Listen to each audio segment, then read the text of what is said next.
नमस्कार बच्चों, मैं राजेश तिवारी कोचिंग खालवा में आपका स्वागत है। मैथ्स एनसीईआरटी कक्षा 12वीं का प्रथम चैप्टर संबंध एवं फलन के बारे में हमने कक्षा 11वीं में भी पढ़ा है। कक्षा 11वीं में संबंध एवं फलन जहाँ पर समाप्त होता है, कक्षा 12वीं में ये वहीं से प्रारंभ होता है। तो कक्षा 12वीं के संबंध एवं फलन को पढ़ने से पहले यदि हम कक्षा 11वीं के संबंध एवं फलन के बारे में थोड़ा सा देख लें तो 12वीं में पढ़ने में हमें आसानी होगी।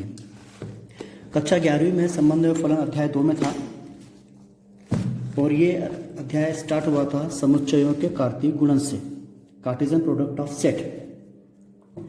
अब कार्तीय गुणन क्या होते हैं? समुच्चयों का कार्तीय गुणन, इसको हम एक उदाहरण से समझें। हमारे पास दो समुच्चय हैं ए और बी। समुच्चय ए के अवयव हैं लाल और नीला, समुच्चय बी के अवयव हैं बी, सी और एस। ये कक्षा 11वीं में उदाहरण आपको दिया गया है। तो ए के प्रत्येक अवयव का बी के प्रत्येक अवयव से जोड़ा बनाना, जैसे कि मैंने यहाँ पर डायग्राम के द्वारा बताया है। समुच्चय ए के प्रत्येक अवयव, जैसे लाल का जोड़ा बी के साथ, लाल का जोड़ा सी के साथ, लाल का जोड़ा एस के साथ, ऐसे ही नीले का बी के साथ नीला सी और नीला एस। तो इस प्रकार से समुच्चय ए के प्रत्येक अवयव का समुच्चय बी के प्रत्येक अवयव के साथ जब जोड़ा बन जाता है तो उसको हम कहते हैं ए और बी का कार्तीय गुणन, कार्टेशियन प्रोडक्ट ए और बी का। एक अन्य उदाहरण से हम उसको देखें। ए का अवयव है A1 A2, बी के अवयव हैं B1 और B2। तो ए का प्रत्येक अवयव, यदि हम A1 की बात करें तो उसका जोड़ा B1 और B2 के साथ हो जाए, A1 B1 A1 B2। फिर ए का अवयव B2, उसका जोड़ा B1 और B2 दोनों के साथ हो जाए तो A2 B1 और A2 B2। तो ऐसा जो समुच्चय हमको प्राप्त होता है उसको हम कहते हैं ए और बी का क्रॉस प्रोडक्ट, ए और बी का कार्तीय गुणन। इसके बाद आता है संबंध। तो संबंध भी एक समुच्चय होता है और इसके अवयव कार्तीय गुणन के अवयवों में से ही निकलते हैं, लेकिन एक नियम के अनुसार निकलते हैं। जो परिभाषा हमको दी गई होती है उस परिभाषा के अनुसार ही हम अवयवों को कार्तीय गुणन में से सिलेक्ट करते हैं और उसी को हम कहते हैं संबंध। माना कि हमारे पास एक समुच्चय है पी ए बी सी और एक समुच्चय हमको क्यू दिया है जिसके अवयव हैं अली, भानु, बिनॉय, चंद्र और दिव्या। ये कक्षा 11वीं का उदाहरण है। यदि पी और क्यू का हम क्रॉस प्रोडक्ट निकालें, कार्तीय गुणन निकालें, तो ए का क्यू के सभी अवयवों के साथ जोड़ा, बी का सभी अवयवों के साथ जोड़ा, सी का सभी अवयवों के साथ जोड़ा बनाएंगे तो ये हमारा कार्तीय गुणन बन गया। फिर हमको एक डेफिनेशन दी है, एक नियम बना दिया, एक हमको परिभाषित कर दिया कि हमको कौन से अवयव सिलेक्ट कर रहे हैं, उसको कहा गया संबंध। और वो इस प्रकार से है कि आर रिलेशन एक्स और वाई। एक्स पी के सभी अवयवों को उसने एक्स कह दिया है, वाई क्यू के सभी अवयवों को उसने वाई कह दिया है। तो एक्स और वाई इस प्रकार से कि ये जो एक्स है ना, ये नाम वाई का प्रथम अक्षर है। ये जो एक्स है नाम वाई का प्रथम अक्षर है। वाई के अवयव अली, भानु, बिनॉय, चंद्र, दिव्या ये नाम हैं। इनके प्रथम अक्षर ए, बी, सी और डी हैं। तो ये एक्स है। इसको हम डायग्राम के द्वारा समझें। ये हमारे पास पी के अवयव हैं ए, बी और सी। ये हमारे पास क्यू के अवयव हैं अली, भानु, बिनॉय, चंद्र और दिव्या। तो संबंध की जो डेफिनेशन हमको दी गई थी, जिस तरीके से हमको उसने परिभाषित किया था, अब वैसे ही हमको अवयव सिलेक्ट करने हैं। उसने कहा था कि जो एक्स है वो नाम वाई का प्रथम अक्षर होना चाहिए। तो अली का प्रथम अक्षर ए है तो वो यहाँ पर ए है, इससे ये संबंधित हो जाएगा। भानु का प्रथम अक्षर बी है तो यहाँ पर ये बी है, ये बी इससे भानु से संबंधित हो गया। बिनॉय इसका प्रथम अक्षर बी है तो ये इसी बी से संबंधित हो गया। चंद्र का प्रथम अक्षर सी है तो यह सी से संबंधित हो गया। दिव्या का प्रथम अक्षर डी है, यहाँ पर कोई डी नहीं है तो संबंधित नहीं हो पाया वो। तो फिर रिलेशन संबंध समुच्चय के अवयव क्या क्या बने? ए अली, बी भानु, बी बिनॉय और सी चंद्र। ये हमारे समुच्चय के अवयव हो गए, संबंध के अवयव हो गए। तो हम देख रहे हैं कि संबंध के जो अवयव हैं ये इसी कार्तीय गुणन के अवयवों में से ही निकले हैं। इसलिए संबंध कार्तीय गुणन का उपसमुच्चय भी होता है। संबंध कार्तीय गुणन का ही एक उपसमुच्चय होता है। इसके बाद आते हैं कक्षा 12वीं की एक्सरसाइज 1.1 पे, और वो है संबंधों के प्रकार से स्टार्ट होती है। तो संबंधों के दो प्रकार होते हैं सामान्य रूप से, रिक्त संबंध और सार्वत्रिक संबंध। इसको हम उदाहरण के द्वारा समझें। हमको एक समुच्चय दिया गया है 1 2 3 4, और संबंध को इस प्रकार से परिभाषित किया गया है कि ए बी इस प्रकार से कि a माइनस बी बराबर है 10 के। अब आप कहेंगे कि यहाँ पर हमको एक ही समुच्चय दिया है a, तो a का a से ही हमको संबंध दिखाना है, हमको दोनों समुच्चयों को a ही मानना है। तो इस a के अवयव 1 2 3 4 हो गए। ये दूसरा जो समुच्चय है वो भी a ही है, उसके भी अवयव वही 1 2 3 4 हैं। तो a से a का संबंध हमको इस परिभाषा के अनुसार इसके अवयव हमको सिलेक्ट करने हैं। तो यदि हम a का कार्तीय गुणन निकालें a क्रॉस a, चूंकि दोनों समुच्चय a हैं तो a क्रॉस a ही निकलेगा। तो कार्तीय गुणन निकालें तो 1 1 1 2 1 3 1 4, 2 1 2 2 2 3 2 4, 3 1 3 2 3 3 3 4, 4 1 4 2 4 3 4 4, यह आ गया, यह कार्तीय गुणन हो गया।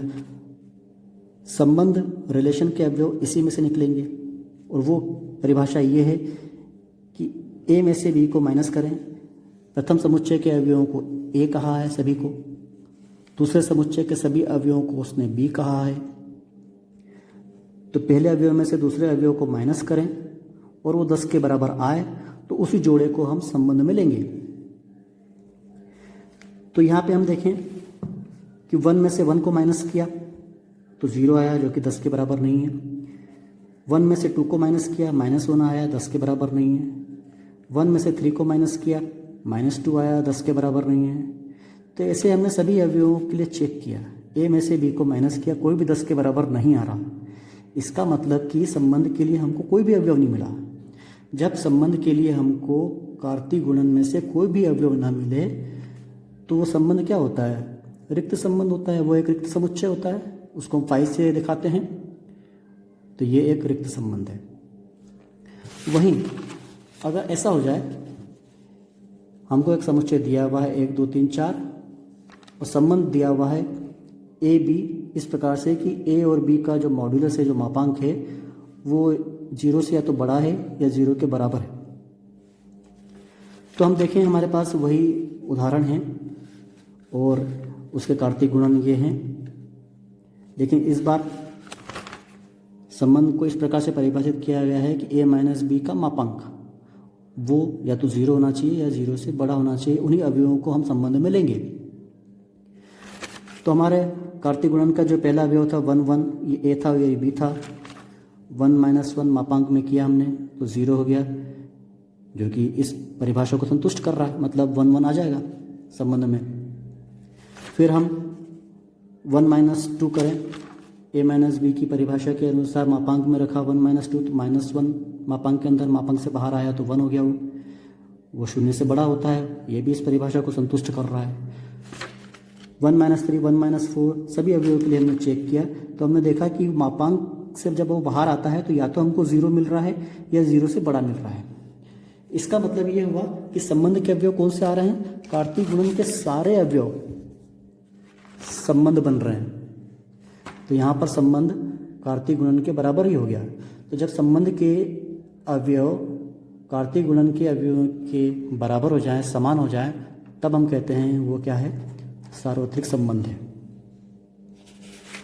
तो ये दो संबंध हैं, रिक्त संबंध और सार्वत्रिक संबंध। लेकिन जो सबसे अब महत्वपूर्ण हम पढ़ने जा रहे हैं वो है, इसके बाद महत्वपूर्ण संबंध आता है तुल्यता संबंध।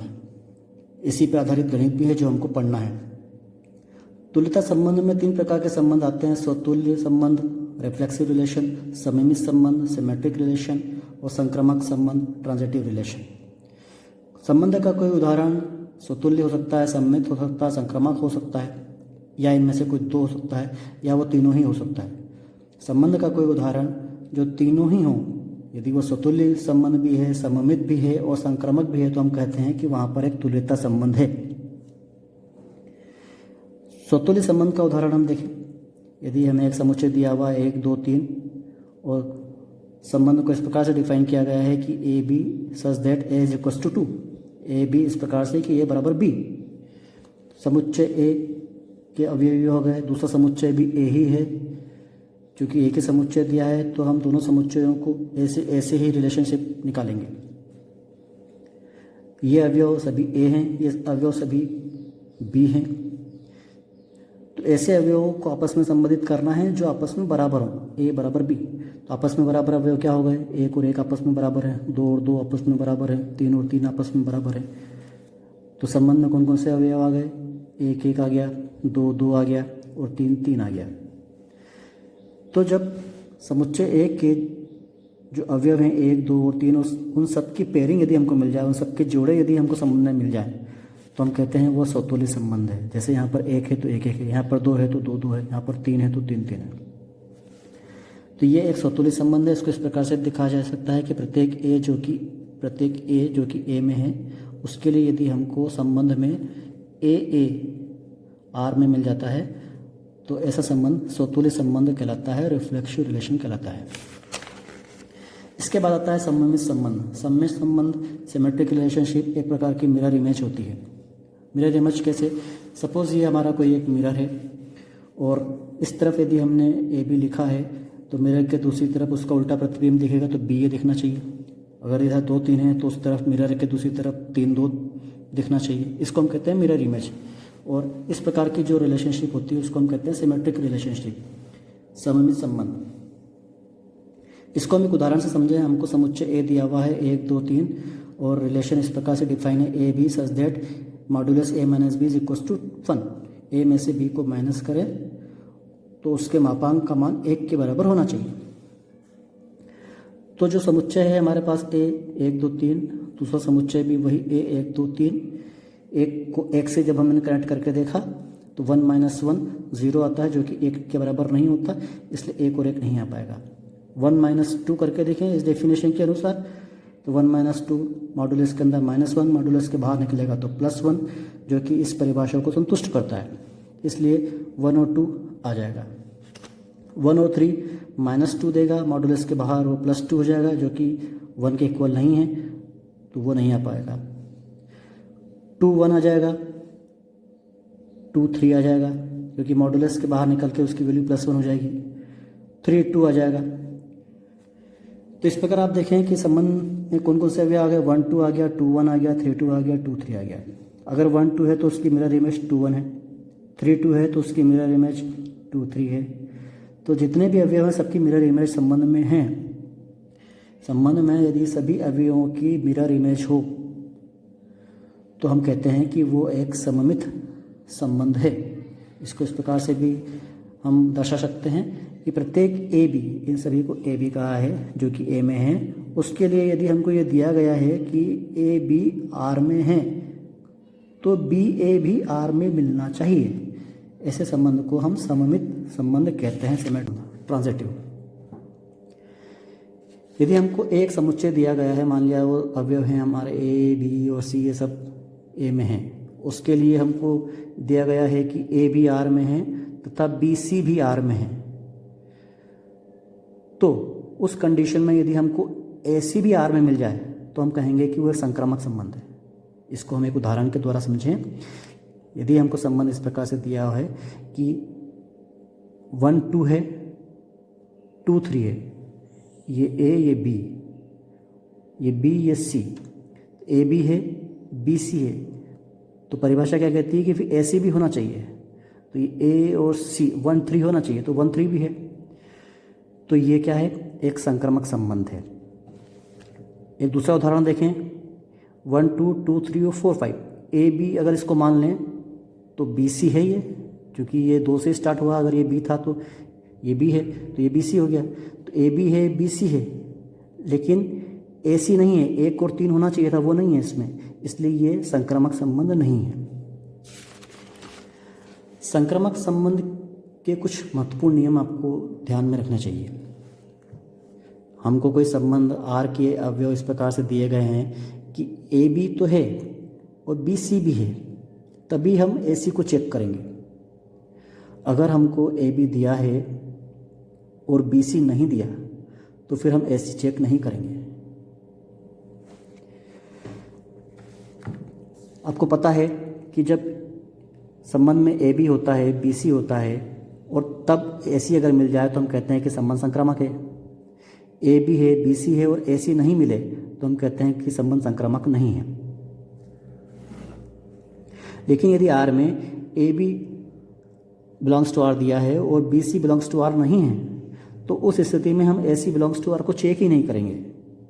तब हम कहेंगे कि बाय डिफ़ॉल्ट वो संबंध संक्रामक है।